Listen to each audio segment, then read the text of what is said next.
big cups. If there's any doubt, Yeah. yes, we do. We have another flag. Oh, really? Most people are probably And if you feel like yeah.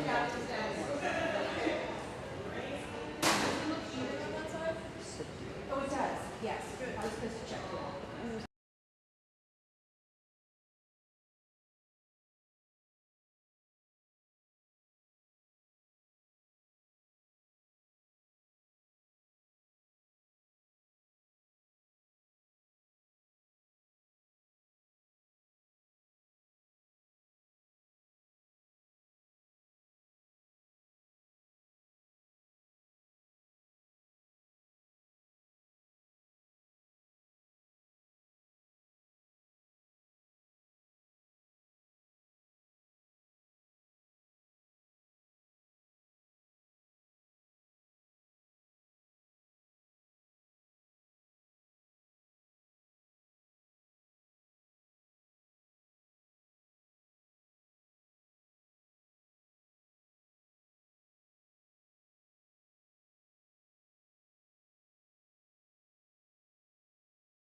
Good morning, good morning. Morning. There's some that have had their caffeine, some not quite yet. Good morning. Good morning and welcome to the First Unitarian Church of Pittsburgh. It is Sunday, June 2nd of 2024, and I am delighted to serve as your minister. I am the Reverend Dr. Kate Walker, and I use the she, her pronouns, and I can't believe that we're wrapping up the third of my years with you, and it's just, what a gift you all are. What an incredible gift, and we're going to talk about gifts today. So for those with visual disability, I'm a middle-aged, light-skinned female with light brown hair and a bob haircut. I wear glasses, and today I have a blue silk Asian top, and I'm wearing a pink stole with flowers on it. And most important, you all are all welcome here. You are welcome here. In whatever form you arrived in, you are welcome here. Whatever gifts you bring, whatever needs you have, whatever questions you have, you are welcome here.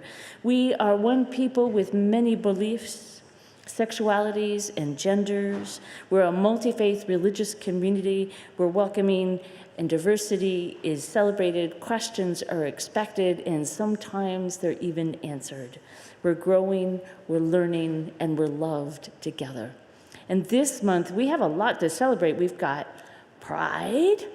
We had a wonderful presence in the Pride Parade yesterday, as Pittsburgh put on its annual Pride Party and Parade. It was really terrific. And we have Juneteenth this week as well.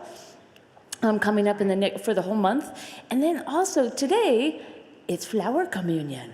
Yeah. And for visitors, just bear with us. This is our way of doing communion. And we'll learn more about what that is. If you brought a flower, maybe during the opening hymn, you can bring it down and put it, if you haven't brought it down, and put it in one of the vases. And that way we all get to enjoy the beauty of the flowers throughout the service. And if this is your very first time with us, we invite you to please be connected with us there on our website. For those of you who are in YouTube, hello, we're glad to have you now and in the future. But check us out on our website. Down at the bottom, you'll find a form to fill out to get our newsletter. But send us an email. Introduce yourself. We'd love to connect. And if you are here in person, there is a welcome desk right here in the garden lobby, and we can get connected with you as well. And this after service, about 10 to 15 minutes after the service, we will have an introduction to Unitarian Universalism. So grab some coffee and some cookies during social hour, which is right below us and down the stairs or the elevator. And then the introduction will be in the Priestley Room, which is at that end of the building. Long hallway, take a left, ask any of the locals, they'll tell you where it is. And we'll be glad, we'll be about 45 minutes and we'll just give you an introduction to who we are. We've got a few things going on this week. Next Sunday, right after service at 12:30, so come dressed in your picnic clothes. We have our annual picnic, and it is again at Shenley Park at Bartlett Playground.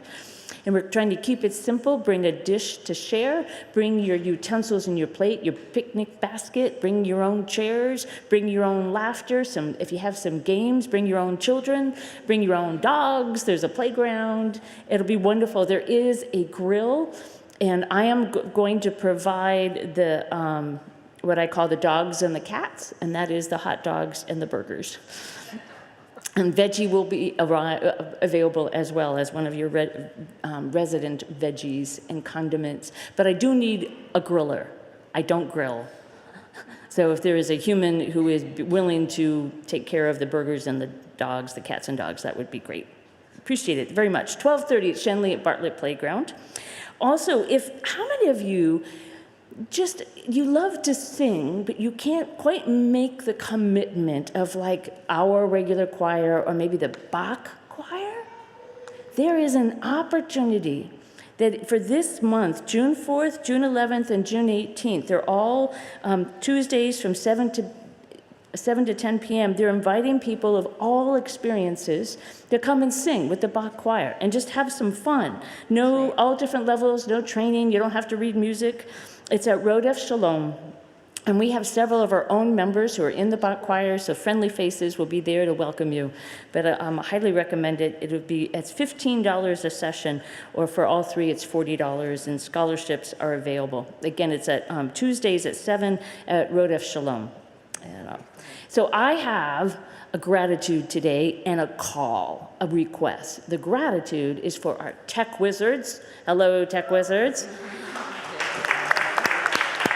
They make sure you can hear me, we can hear the choir, and it makes sure everything gets gracefully put on to YouTube and recorded for in perpetuity. They make sure everything is just looking and sounding professional, and they need some help.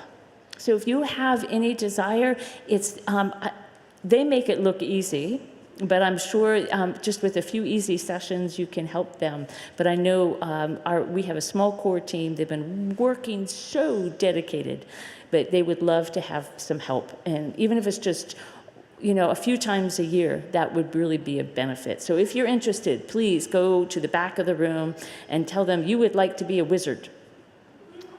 And we will make that happen. We will make that happen. So I invite you to take a deep breath and arrive in body and spirit. Yeah, arrive in this time, in this place.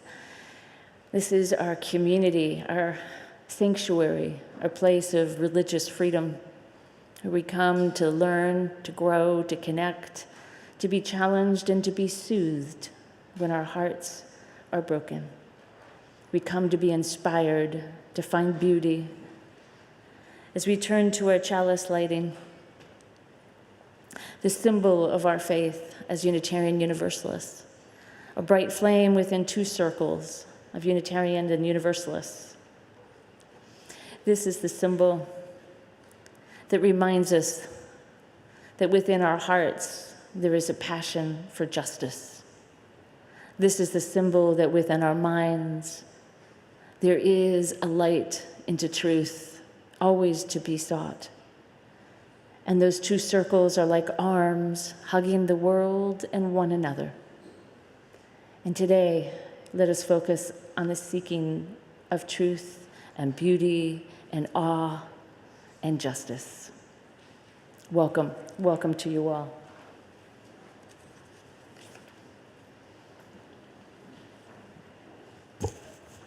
Well, good morning, everyone. My name is Jan Carlino, and I am a 76-year-old white woman with brown hair that probably should be white by now, but it's not.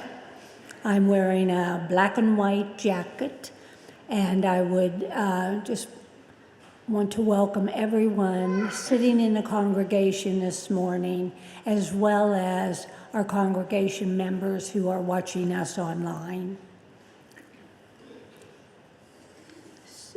So what I'd like to ask you to do is to, while sitting, join us in the collective grounding reading that you will find in your book, in your service.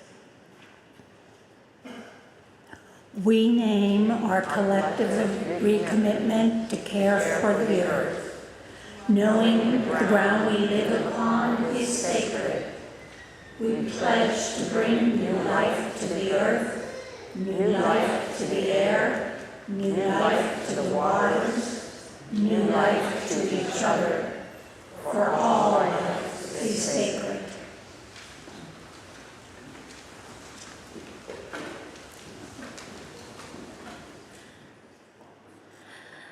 I'm so excited for one of my favorite hymns. Please stand as you're able in body and in spirit for hymn 305, De Coloris. And the words are in our program as well as in the gray hymnal.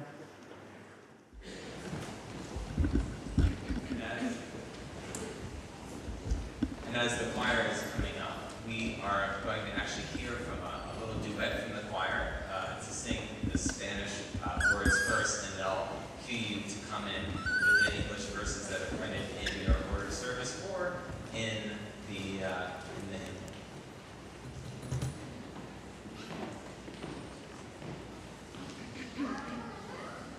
And where, if you're looking at the order of service, where it says 2 times, we've actually decided to only sing that once. So you can, we'll keep it succinct there.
Because Elaine did that with us a lot.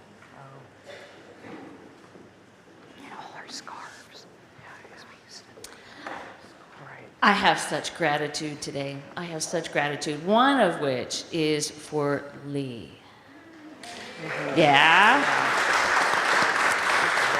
Lee Savick has been covering, well, gave the capacity for our own Chris Russ to take a sabbatical and a little break, and and also help care for his parents who are aging. So Lee, this is your last Sunday directing the choir, is that correct? Yeah. Oh. So we have been so grateful to have your presence with us and your guidance, and yes, all of the above. Thank you.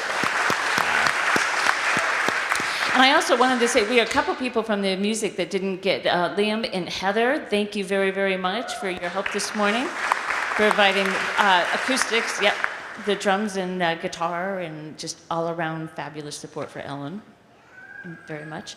So I am one of those people that believe that the really important stories need to be told again and again. And this story about flower communion is one of those stories. Yeah, because I think it's such an important part. And one of the reasons why I think it's important is because it speaks to the international community. So if any of the children would like to come down and join me, they're welcome to, or they're welcome to stay with the parental units that you brought with you. I don't know, or I can come to you. I can come to you if you guys are shy. I'll come to you. How about I come to you? Would that be good? Here you go. Yeah, I'm just wander around. If anybody wants to follow me, there we go, because you guys are like flowers. Come on down. Come on down. Look at this.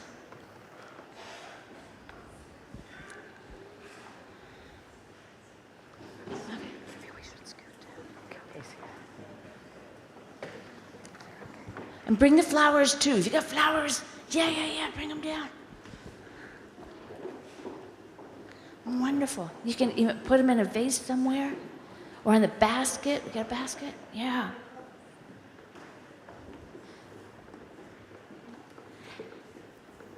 Do you know, travel, international travel is quite a privilege, isn't it? It's really quite a privilege. It's a relatively small percentage of the US population. Oh, getting shy. That's understood. Actually have passports to leave the country. So it really is quite a privilege. But I've had that privilege, and one of the favorite countries that I got to go to was the Czech Republic in Prague. This story happens in Prague. How many have you had the privilege of being in Prague? Anybody? Just a few. It's a beautiful city, isn't it? And did you go see the Unitarian Church in Prague when you were there? Yeah. There's a small Unitarian church in Prague, which is part of Europe. And a long time ago, around the time of the war, there were Unitarians who were meeting there, but they were very understood. No insult taken. So the Unitarians met at a Prague church, but it was a difficult time. You know, it was between the world wars, and it was a difficult time for the Czech Republic. And the minister there, his name was Norbert Čapek. Norbert Čapek was the minister there. And they met every day, every Sunday for their services, which were simple. They didn't have hymns. For some of you, that might be a good thing. I like hymns. I like singing. They didn't have stained glass window in their churches. No stained glass windows. They didn't have flowers up front. They kind of came and people talked and people listened, and then they said hello and goodbye, and then they left. They didn't have social hour. They didn't have cookies. They didn't have coffee. I know. I don't know what they just listened and talked. I know. That's kind of the basics. And maybe for some of you, that sounds ideal. But they didn't have anything. But Norbert Čapek thought his community was missing something important. And he decided it was beauty. It was beauty. And because his congregation, they needed hope. And he found that beauty was one of the things that fed hope. And as he's walking down the street, he saw a little tiny flower, maybe, kind of like maybe one of these on the sidewalk, and he said, that's it. That's the beauty. So he asked everybody in his congregation. He spread the word, which meant knocking on doors in those ages. He didn't send a tweet. And he spread the word, bring a flower to service next Sunday. And he put out baskets, and as they came in, they put their flowers in the basket. And at the end of the service, he said, you all brought gifts. You all brought your beauty to this congregation. And now I invite you to take a different flower home, which is that the act of giving and receiving. And that was a flower communion, the very first one that Norbert Čapek. Now, I'm sad to say that Norbert Čapek did not survive World War II. He was killed, but his wife did. And his wife brought that ritual back to the United States. And it was done in some large conferences, and ministers all witnessed that and went, ooh. And they brought it back to their churches. There was never a committee, not one task force, not one vote. It just happened. And we kind of have said, so this is somewhat of a unique ritual for Unitarian Universalists that we are giving and receiving through beauty that we bring and the gifts that we take away, okay? So that's why if you still have some flowers and you haven't brought them up, there's still plenty of time, maybe during the offering. And then what's going to happen is at the end of the service, I'm going to invite you all forward to take a different flower than the one you brought. And if you did not bring the flower because you don't read the newsletter, I will know who you are. If you didn't read the newsletter or you're a guest and you didn't know what was going on today, we have plenty of flowers because we have plenty of gifts. We have plenty of beauty to share. So even if you did not bring one, come on up. There's plenty. There's plenty for everybody to have at least one, even if it's just a rose petal. There's something for everybody, okay? So we're going to head on back to your parents. We're going to stay together today rather than go to classes. Thank you for coming up and listening to me drabble on.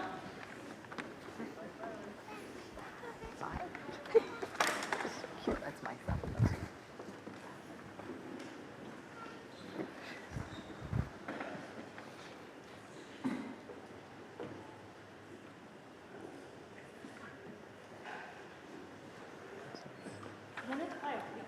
Did you want the choir? Oh, I'm sorry. Oh, but I was pointing at Beth. oh, I was playing choir. Yeah. Okay, so okay. Okay. You get the choir. I get Beth. Okay.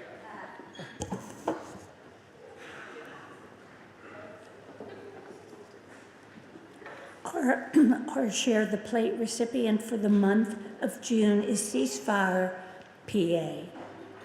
We last shared the plate with Ceasefire in April of 23, and several members of the First Unitarian and Reverend Kate have recently lobbied in Harrisburg with Ceasefire PA. So we already know this organization. We feel like we are already friends. Gun violence is widespread and rising in Pennsylvania. 33 people die each week by guns. Our Pittsburgh community is far from immune. Ceasefire has created a common agenda for legislation to end gun violence and does organizing and education work throughout Pennsylvania to further the agenda's goals, which are extreme risk protection orders, lost, stolen gun reporting, universal background checks, safe storage of guns. Many community organizations in healthcare, veterans affairs, and faith communities, for example, work with Ceasefire PA to press our legislative agenda and to bring these items forward. It is a challenge. As Ceasefire's website tells us, no one is free from gun violence in Pennsylvania until we are all free.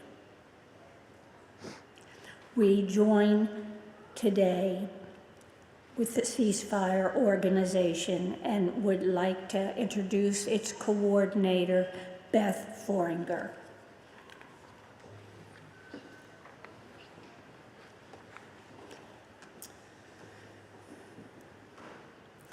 Thank you so much. Last time I was here in April, I had my two kids. They're ages 6 and 9. They really enjoyed the child service, so shame on me for not bringing them today and having us join. But that's why I stand here today. I entered this movement of gun violence prevention because I was fearful of my children going to school. At that time that I got involved 6 years ago, they were 3 years old and 3 months old. And I couldn't see a future where they didn't get involved in some type of violence, whether it was directly, indirectly, or just through the news, like so many of us are accustomed to.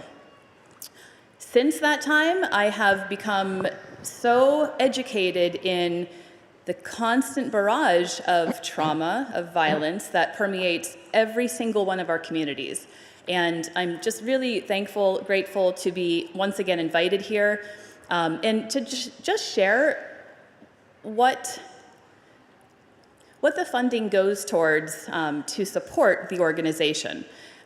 talk a little bit about it. I could talk for hours upon end. I really want to just focus on why I'm here today, offer an opportunity to continue the conversation, but also just share a few facts, because any conversation that I have with anyone, I always want to make sure I leave something that lasts, something that you'll think about later, whether it's a week from now, whenever you're seeing that headline, a week from now, whenever you learn, my goodness, that situation, that injury was prevented because of safe storage, because of responsible gun ownership. Ceasefire PA is Pennsylvania's leading gun violence prevention advocacy organization. We're not going to talk about the really traumatic concerns of gun violence. We can do that in an adult conversation, and then you can have those conversations with the young individuals in your life. We are not anti-gun, we are anti-gun violence. That's one of the biggest and hardest challenges that we have right now as a gun safety organization, is just having those conversations with communities that are hearing something very different. They're hearing that we're wanting to take all of the guns. That's not the case. We want to have conversations. We want to help to shift the narrative of what gun violence is in Pennsylvania. Only 8% of our rural communities in Pennsylvania have a concern about gun violence. And yet, 2/3 of gun deaths in Pennsylvania are firearm suicide. And those firearm suicides impact our rural communities the most. We're seeing a change, we're seeing a trend that it is actually impacting our youth more consistently. It all comes down to easy access and impulse. We have more guns in America than we have people. That's not changing, that's just continuing. So again, we're not anti-gun. We want to have responsible gun storage, responsible gun ownership, and the majority of gun owners support us. But we're talking two different languages. We need to come together and have conversations. So I encourage everybody in here to reach out. Visit our website, ceasefirepa.org. I'll be available after the service to answer questions and talk a little bit more about what we're doing to advocate for safer communities. Thank you to so many of you. I see many familiar faces. So many of you stood with us in Harrisburg, May 7th. Yes, thank you.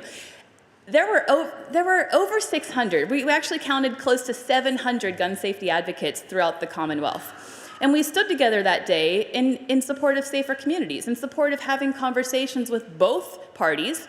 Some of both parties spoke with us, others shut their doors. But we'll continue to knock on those doors and have those conversations.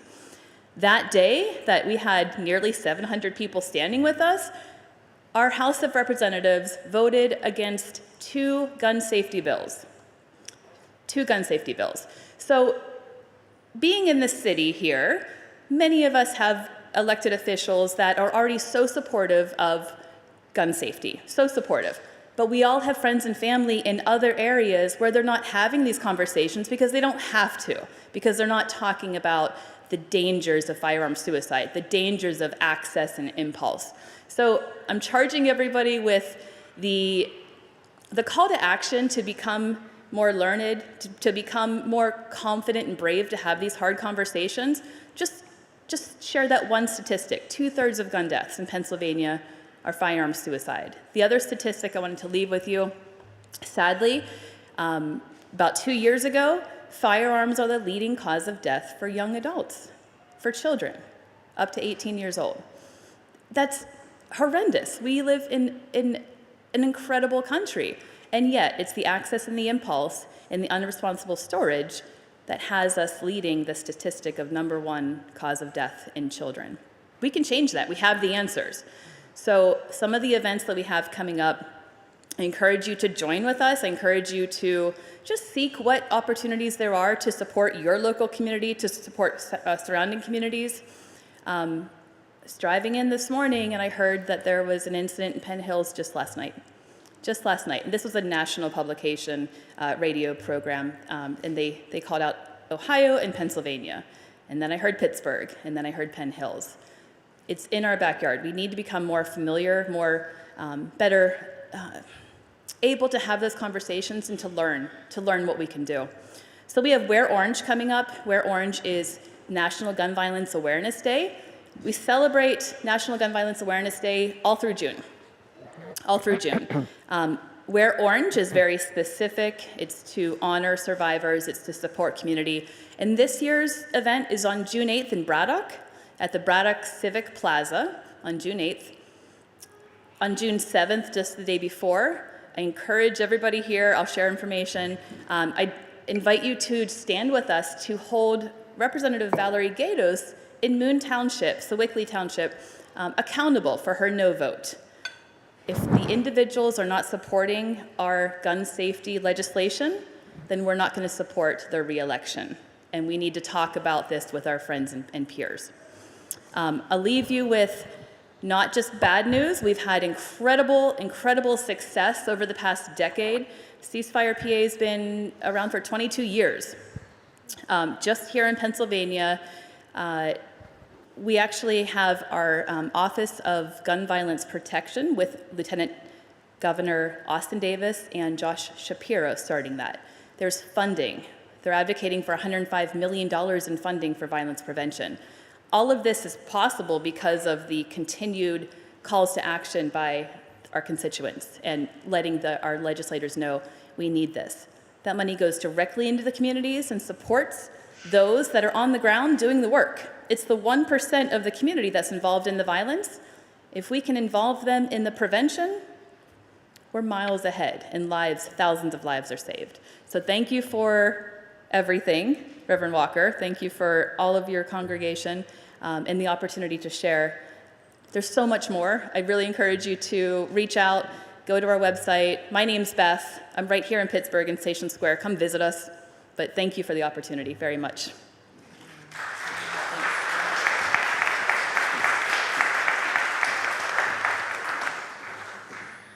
Thank you, Beth, so much.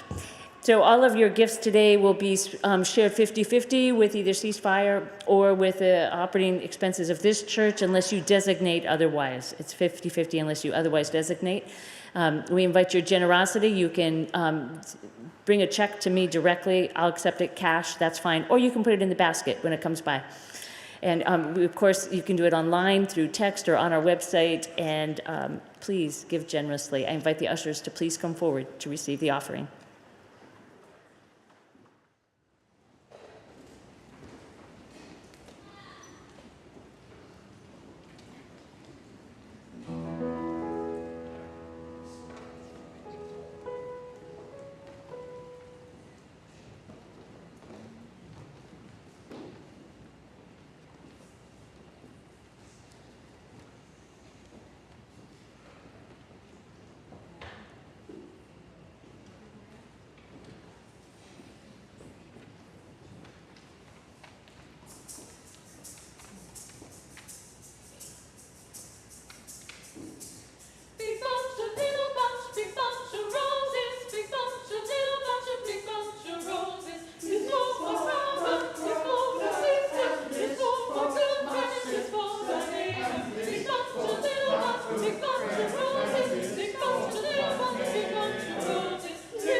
little bunch, big bunch of roses.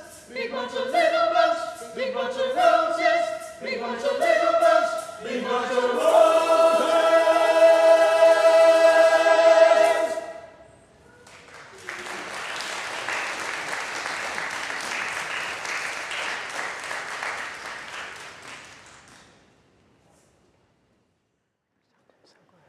That choir sounds so good.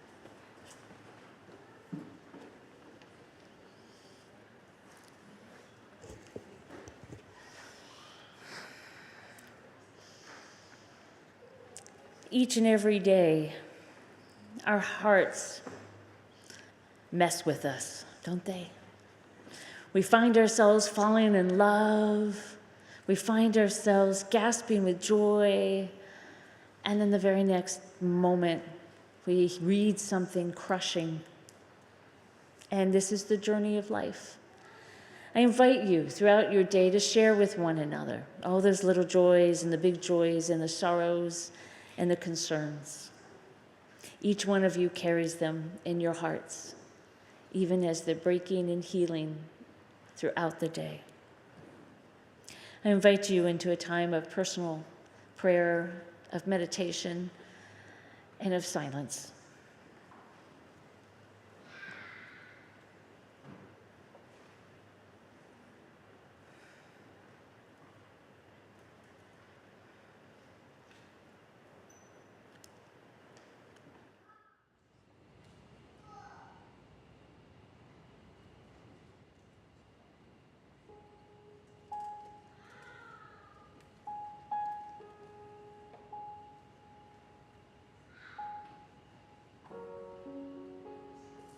Spirit of life and love, fill our hearts.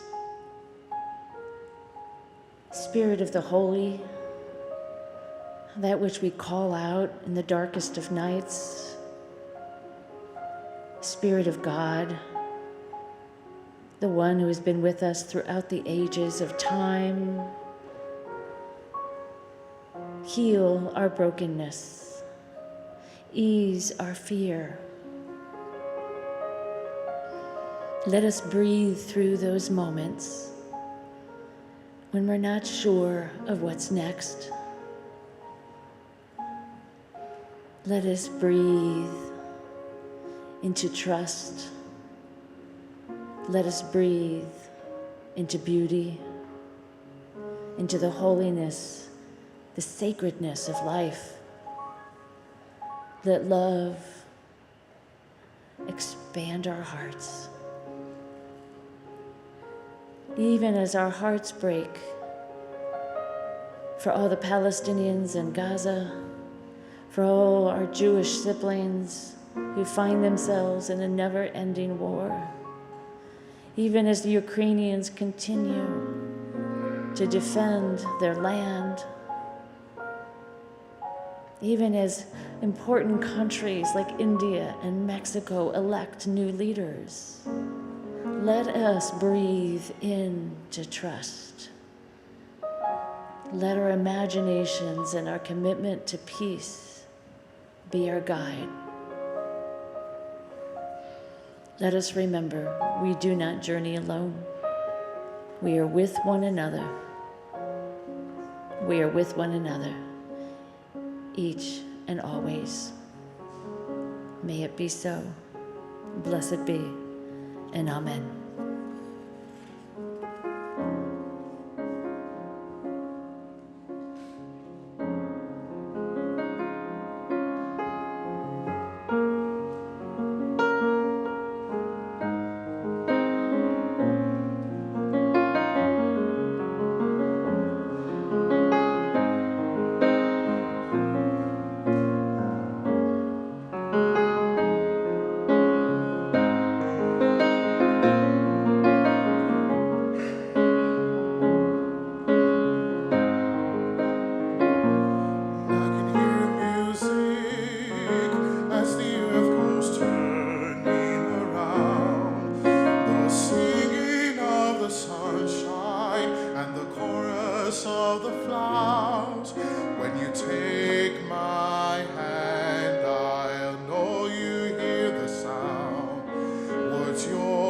and was mine becomes ours.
Thank you, choir.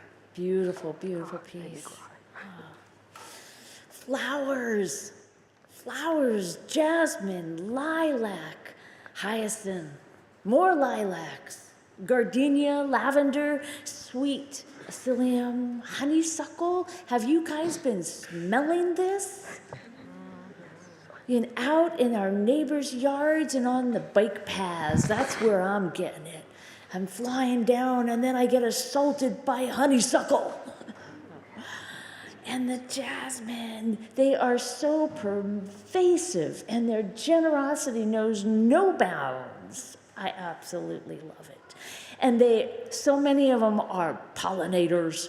They're doing double duty, spreading the bringing in the bugs and the bees and spreading that pollen from plant to plant. And I know some of us are taking the Zyrtec, but we really need that pollen. For the protein, do you know it's protein? Really good for the bees and the bugs when they're feeding frenzy every spring. There is no such thing as a fiercely independent flower. Do you ever think about that? There is no such thing as a fiercely independent flower. The next time you think you are a fiercely independent person, I invite you to reframe that. It is America's backbone, is it not? To be fiercely independent. All flowers are in these incredible, intricate relationships with their neighbors in the wilderness of daily living in the soil and the rocks. Value held by humans is beauty, and beauty gives us hope, Norbert Chopik said. Here's another good quote. Luther Burbank, he's an American botanist. He said, flowers make people better, happier, more hopeful, helpful. They are sunshine, food, and medicine for the soul. I can agree with that.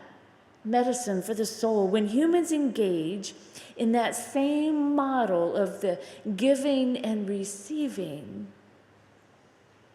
as our song calls us to do, we're going to sing it after my homily. From you I give, and to you I receive. Our song, we are called to give and receive. I think it's an act of poetry. It's an actual act of poetry. It carries an aesthetic existence between living beings, like flowers in our soul, and we're better for it. That giving and the receiving calls us to go above our base neediness, our base selfishness and narcissism, and it invites us, it calls us into a higher level of existence of altruism. It calls us to our best self, not of profit and power, but of love and compassion. I'm going to call this the aesthetic of poetry, that is, virtues of beauty and balance and tenderness, that it feeds our need for hope. However, and there's always a however, right? There's always a however, a but. Under this layer of the aesthetic of poetry, there exists the power dynamics that are dangerous if we ignore them. That giving and receiving relationship that we have is, after all, an exchange. It's transactional. You give, I receive, and back and forth. And when we give, there's a subtle and sometimes there's an explicit expectation of giving something and receiving something back in equal value. Humanity has grown on this foundation of the great marketplace of exchange of goods, bartering based on fairness. That is the giving and the receiving. That's our whole marketplace. Without these transactional ideals, though, we slide into a deeper debasement of what's called the usury relationship. If we're not paying attention, the very worst of humanity, we start to slide into the horrors of slavery and poverty. To counter humanity's slide into power, into profit, and to a usury relationship, religion has long placed the demands for a higher ethical relationship when we give and receive, that we not fall into a pit of profit. Exodus is one of the oldest texts. Exodus 22, 25 through 27. If you lend money to one of my people, that's God speaking in case you're wondering, if you lend money to one of my people among you who is needy, do not treat it like a business deal. Charge no interest. If you take your neighbor's cloak as a pledge, return it by sunset, because that cloak is only covering your neighbor has. What else can they sleep in? When they cry out to me, I will hear, for I am compassionate. That's a nice version of God in Exodus. I kind of like that version. It works. To lose one's coat, to not get it back at sunset, is to lose one's dignity, one's respect, one's inherent worth. You are vulnerable. You could freeze to death. And it also is a statement to the public that if you're not wearing your coat, you have really been in the dirt. It's a sign of unfair, horrible treatment.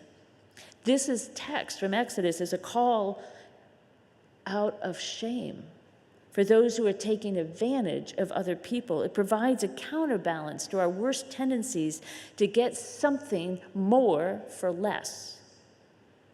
To get something more for less. Now, we all get caught up in that game, do we not? Something more for less. On a small scale, we can see it happens all the time.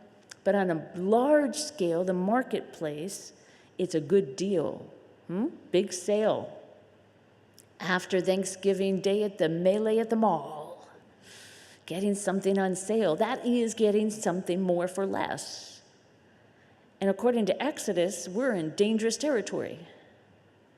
It starts to dig at the whole idea of capitalism. Note to self in all of us, a vast, high number, it's negligible how many, but more and more young adults under the age of 35 do not trust capitalism. Whole nother conversation.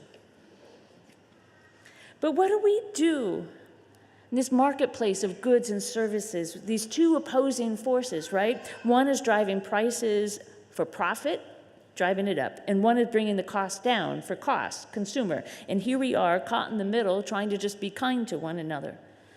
In this aesthetic of poetry of giving and receiving, we have to keep bringing it into the virtues of balance, of beauty, of tenderness, because this is our source for hope, for beauty. And there are those who show us the way.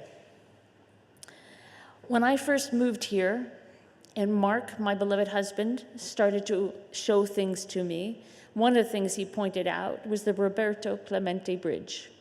I had never really paid that much attention to this story about Roberto Clemente until moving here, and I said, it's what? By who? He was a baseball player? Why does he get a bridge?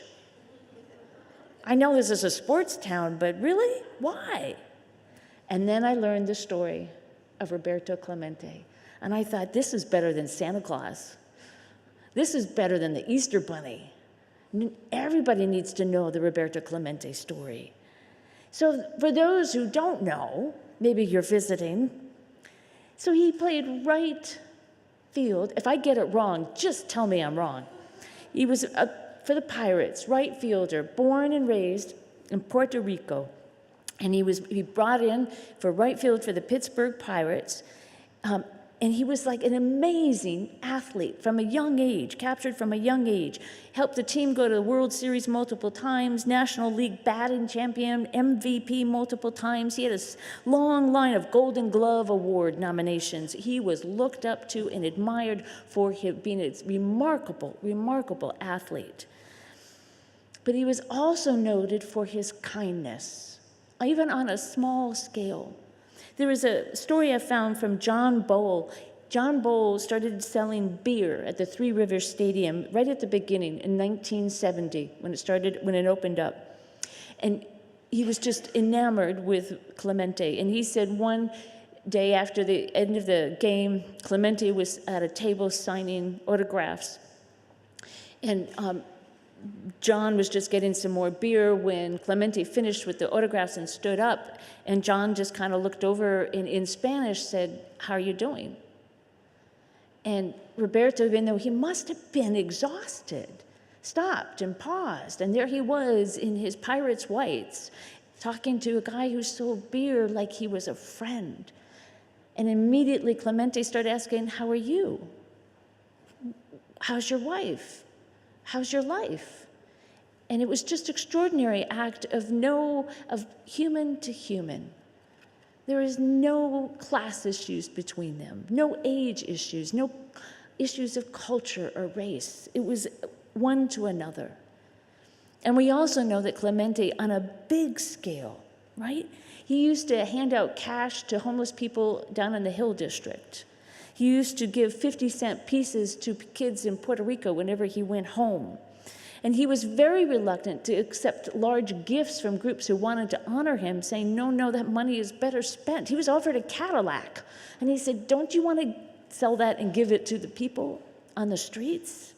He saw the inequality and couldn't bring himself to drive a Cadillac around. And we know that in the end, he gave his life. He gave his life for his generosity. When he was responding to a devastating earthquake in Nicaragua, raising all sorts of money, getting all sorts of important food and medicine to Nicaragua, and was on a plane on New Year's Eve that crashed in the ocean. He gave his life. What an extraordinary human being. In 1972. So yeah, he gets a bridge. He gets statues, he gets schools, he gets awards, he gets scholarships, all named for him. He's inducted into the Hall of Fame, the Baseball Hall of Fame, in 1973 because they waived the mandatory 5-year waiting period. Everybody saw that Roberto Clemente is someone we need to recognize for his inspiration. As he said, Roberto Clemente said, if you have the chance to do something for somebody and you do not make the most of it, you are wasting your time on earth. That just about says it, doesn't it? If you have the chance to do something for somebody, that's a low bar, folks, something for somebody, and you do not make the most of it, you're wasting your time on earth. These stories need to be retold again and again like a perennial flower. They're nurtured so they bloom again and again like love, inspiring and inviting us to do more of the same. It's in this act, in this gentle, beautiful act of giving and receiving, at its most aesthetic, its most poetic, it holds the virtues of beauty, of balance and tenderness, and compassion and love. And we do it a lot.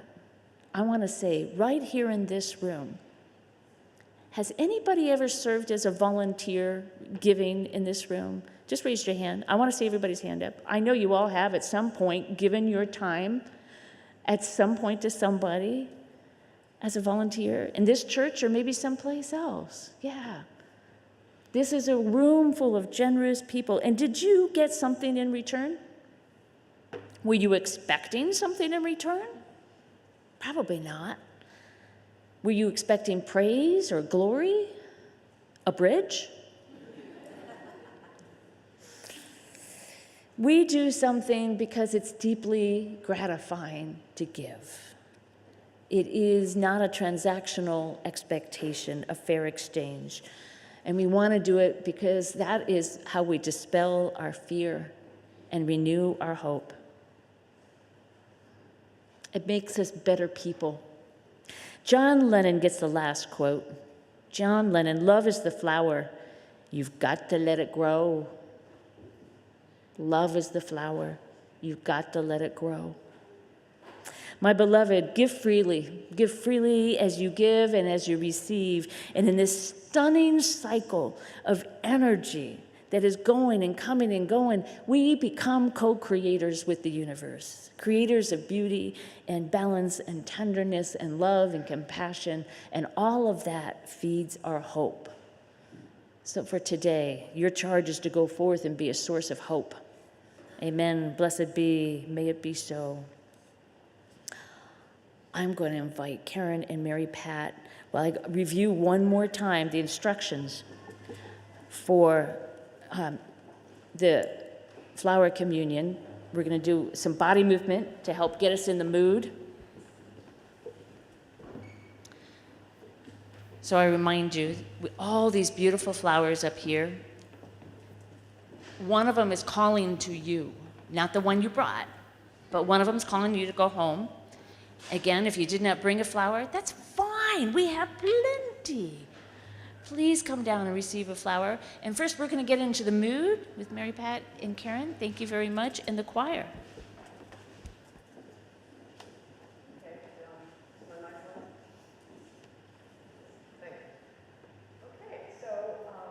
What we're going to do is do some movements to help just really, as Kate said, bring us into the spirit of giving and receiving in our bodies and in our hearts. So maybe the kids want to stand up on the pews so you can see better and what's going on. And everyone stand as you're willing and able for this. The choir will be singing, but for now I'm just going to talk us through it. Karen and I will show you the movement once, and then we'll try it all together.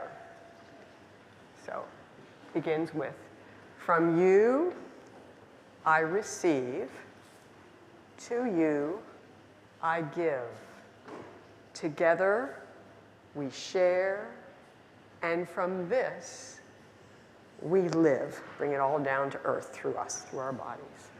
Okay, so let's try it together once. Some of you already did. Okay. From you I receive, to you I give. Together we share, and from this, we live. Okay. So we're going to do it a total of 6 times. The first time, everybody facing front, and there'll be a little pause in the music so that everybody can then turn and face the center aisle the second time. Okay. And then the whole front half of the church, turn and face the back. The back, you're just going to stay as you are, facing front. Okay. Then I'm going to ask everybody to turn and find one person to address your movement to. And they don't have to see you. It doesn't have to be, reciprocal to the same person. Just turn and find a person. We'll do it again. Then turn and find another person. And do it once more. And finally, to end, everybody facing straight front again. Okay. So 6 times total. And I'll remind you where to go in between. You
from you. Now, we just did that one. Closing song. I know this rose will open. The words are in the program.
I invite you to remain standing as you're able.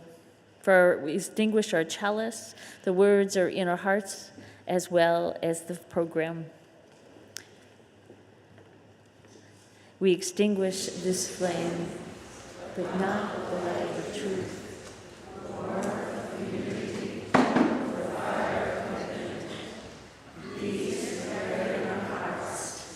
Until we are together again. Go forth into this world, my friends. Go forth into this world as if you were a rose that is opening, a rose given to this world with hope and beauty and love and compassion. Return again with song and dance in your body. Blessed be.